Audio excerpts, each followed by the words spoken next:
Olá família, tudo bem com vocês? Seja muito bem-vindo ao nosso canal Nobre Reino. É um prazer ter você aqui em nossa companhia.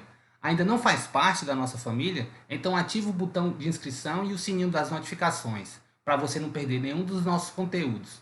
Deixe aquele like, deixe também o seu comentário, que é muito importante aqui para nós, e compartilhe os nossos trabalhos. Beleza? E para você, irmãozinho, que já é inscrito aqui no nosso canal, fique à vontade. E aí, vamos detonar mais uma vez esse globo molhado? Então simbora pro plano.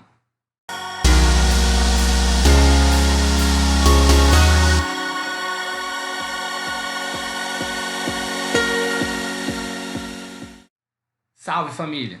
Pois bem, nesse vídeo eu vou mostrar como mapas, bússola e a circunnavegação funcionam na nossa Terra Plana. Beleza? E como é uma marca registrada aqui do nosso canal, eu deixo o meu forte abraço e que Deus nos abençoe. Somos nobres em um nobre reino, juntos em nome da verdade. Até a próxima!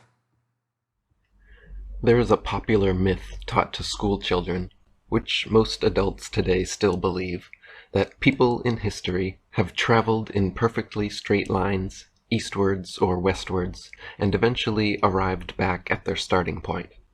It is heralded as proof of the globe Earth, and claimed that hundreds of adventurers since Magellan have completed such successful circumnavigations, but the truth is that no one in history has ever set off traveling in a perfectly straight line and returned back at their starting point.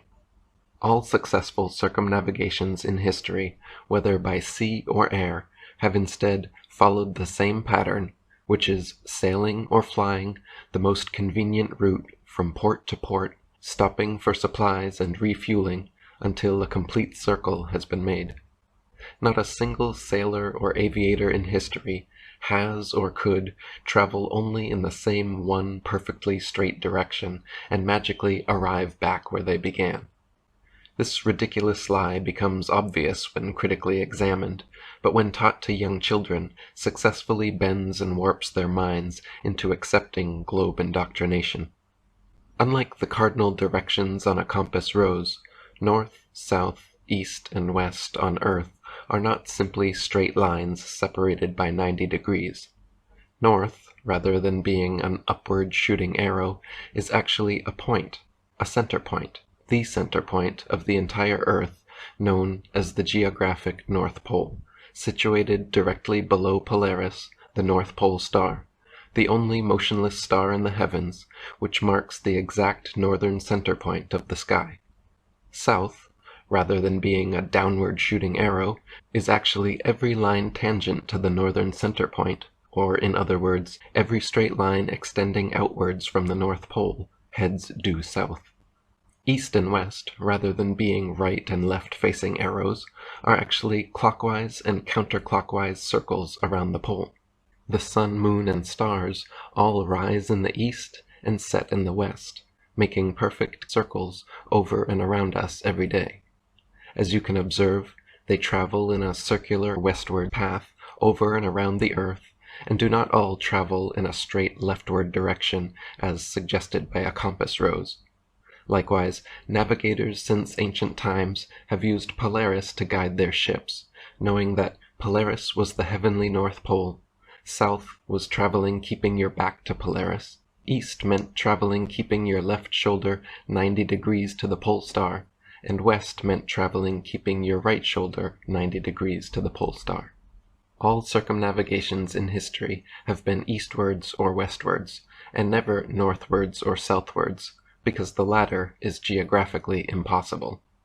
Likewise, southern hemisphere flights from Australia to South America, or New Zealand to South Africa, for example, never fly the shortest, most direct route on a globe, which would be southwards over Antarctica. It is claimed this is because such flights would allegedly be too cold for any airplanes to handle. But the reality is the routes are geographically impossible because Antarctica is not a tiny ice continent confined to the underside of a spherical spinning ball Earth. Antarctica is actually the outer southern perimeter of our level motionless plain Earth and surrounds the other 6 continents. How far southwards Antarctica actually extends, and how it terminates, or what exists beyond it, are all unknown to and kept from the general public, however, and as a result, no completely accurate, fully functioning flat Earth map exists or could exist without the people being first allowed full, independent exploration of the Arctic, Antarctic, and everywhere else.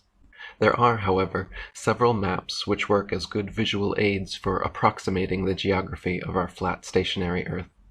The Gleason's 1892 New Standard Map of the World and Hammond's 1945 Air Age Map of the World are two such maps. These so-called azimuthal equidistant maps are used in practical navigation and can be found in the logos of the United Nations, World Health Organization, International Maritime Organization, and International Civil Aviation Organization. They purport these to be simply two-dimensional representations of a spherical Earth with the North Pole at the center point, and claim these maps were made by flattening the globe.